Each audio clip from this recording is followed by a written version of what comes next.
Hey, good morning, everybody. It's Monday. Time to start another week. It's time to start another week of Take 5, so let's get going. Yesterday, I had the opportunity to preach to you a message I titled, New Year, No Manna.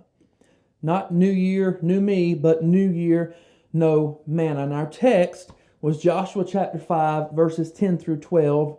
They said, while the Israelites were camped at Gilgal on the plains of Jericho, they celebrated Passover on the evening of the 14th day of the first month. The very next day they began to eat unleavened bread and roasted grain harvested from the land. Verse 12 says, no manna appeared on the day they first ate from the crops of the land, and it was never seen again. So from that time on, the Israelites ate from the crops of the land of Canaan. In our text right there, we find ourselves in the middle of a really, really long but nowhere close to finished story.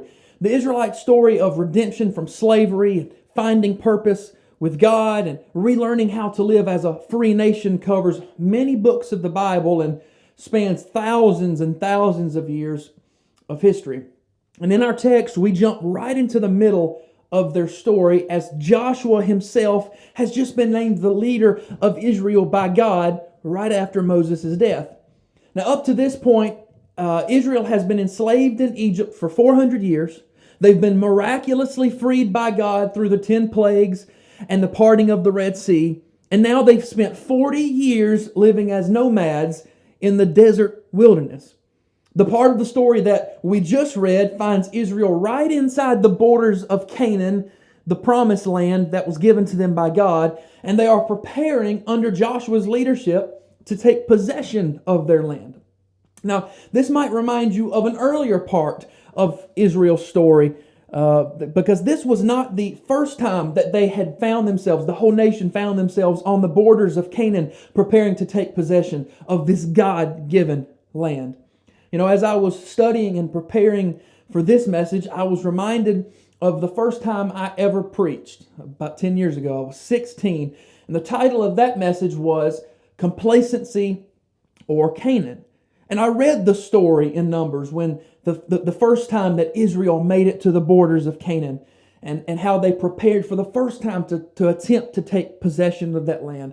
In that story, in Numbers, they sent 12 spies into the land to scout out what kind of food was there and how the cities were fortified and how strong the people of the land looked in order to get a strategy, so to speak, of how to attack, how to take possession of that land. But the problem that arose in that part of Israel's story was that even though God told them to go and take possession of the land of Canaan, and He even promised that He would help them drive out all the inhabitants of the land, they were still frightened by the spies' report of the land, and because of that, the whole nation decided not to go in and take possession of their promised land. They decided not to go and take possession of their God-given purpose. Instead, they grumbled and they complained, and they actually said that they wished they were back in Egypt in slavery. I mean, how absurd is that? So now you fast forward 40 years. They have spent all of those 40 years wandering in the desert as nomads. They were a people without a purpose. However, over the 40 years that have passed, a whole generation of decision-making adults have died. And now it's a new generation of Israelites at the helm of fulfilling their God-given purpose. And this time, in our text in Joshua chapter 5, they won't stop short.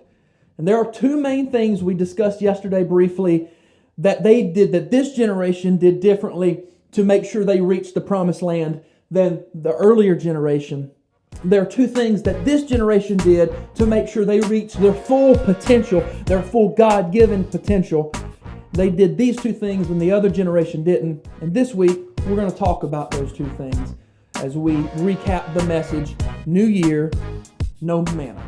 Hey, had a great day with you today. Can't wait to see you tomorrow right here.